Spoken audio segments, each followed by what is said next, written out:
YouTube family, आप सब कैसे हो। आज मैं आपको खाटू श्याम जी के चमत्कार के बारे में बताती हूँ, मतलब लड्डू गोपाल जी के बारे में। रात को हमने है ना खाना खिला के और दूध पिला दिया था, लेकिन नेहा बोलने लगी कि अभी इनकी ड्रेस चेंज मत करना, अभी इनको सुलाना मत, क्योंकि है ना मेरे को आइसक्रीम का भोग लगाना है रात को। तो हम भूल गए, है ना, मतलब भूले नहीं, उनको सुलाना नहीं भूले, उनकी ड्रेस चेंज नहीं की। हमने सब कुछ कर लिया, खाना खा लिया, सब ने आइसक्रीम खा ली। और उसके बाद में जब हम सोए ना, हमें ध्यान ही नहीं रहा कि हमने ऐसे कि ऐसे कपड़े चेंज नहीं किए, कॉटन के कपड़े नहीं पहनाए हमने उनको ऐसे कैसे सुला दिया। अब किसी को ध्यान नहीं रहा। कभी भी हमारे कूलर में रात को पानी ख़त्म नहीं होता है, हम भरते हैं, शाम को भर देते हैं, तो वो सुबह 8 बजे तक चलता है।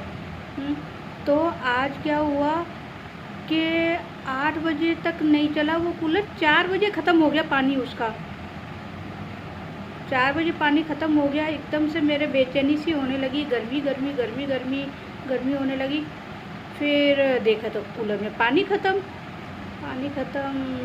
तो अब क्या करें। मैंने इधर देखा उधर देखा, मैंने कुछ नहीं है, ऐसा क्यों लग रहा है कि मेरे अंदर से ऐसे बेचैनी सी हो रही है। फिर मैंने एकदम से लड्डू गोपाल जी का ध्यान आया।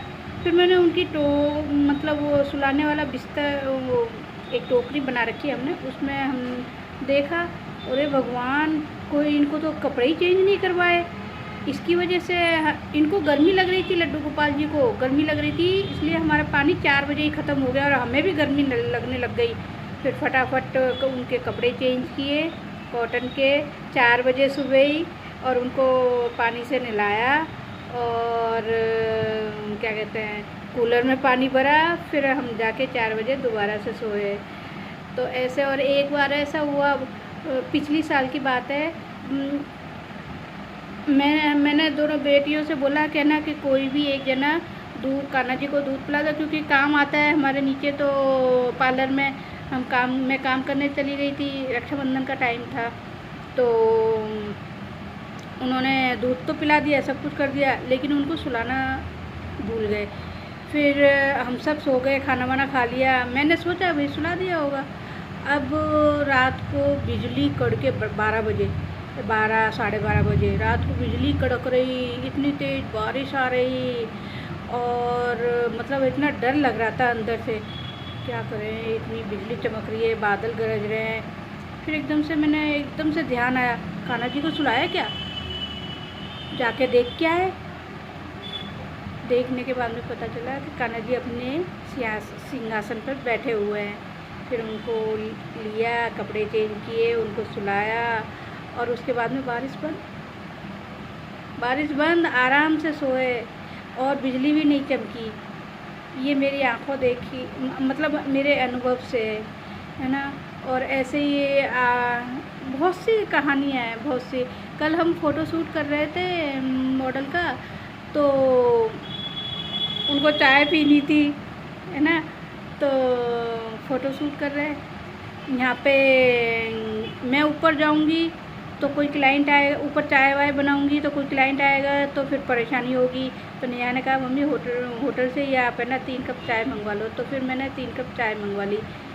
फिर 3 कप चाय मंगवा ली, जैसे मैं डालने लगी ना, डाल के और क्लाइंट आ गई। मैं उनके लिए दूध लेके आने वाली थी ऊपर से, मैंने कहा दूध लाने में तो कोई देर नहीं लगेगी, टॉमी के लिए और ये कान्हा जी के लिए दूध ले आती हूँ।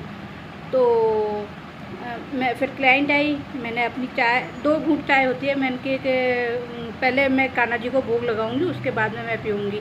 फिर मैंने कहा वो होटल वाली चाय थी, उनका भोग लगाया, क्योंकि दूध लाने में तो टाइम लगता, तो उनको पहले भोग लगाया, इधर मेरी चाय ठंडी हो जाती, इसलिए मैंने भोग लगाया और मैंने वो चाय पी।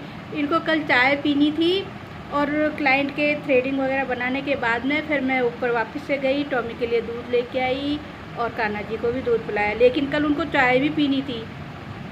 इधर क्लाइंट बुला लिए उन्होंने, मैं दूध लेने जा नहीं वाली थी कि मैं दूध लेके आ जाती हूँ, लेकिन क्लाइंट बुला लिया। क्लाइंट बुलाया तो अब मेरी चाय भी ठंडी हो जाती है और कान्हा जी को भी भोग लगाना था। सबसे पहले कान्हा जी को भोग लगाया, फिर मैंने चाय पी और फिर उसके बाद में क्लाइंट संभाला। फिर कान्हा जी के लिए दोबारा से दूध लेके आई, टॉमी के लिए दूध लेके आई। ये एक सोचने और अनुभव करने वाली बातें होती हैं। कई बार ऐसा लगता है हम अपने पास ही रखते हैं कान्हा जी को, कूलर चलता है ना, वहीं हम वहीं रखते हैं। तो ऐसे कान्हा जी हैं।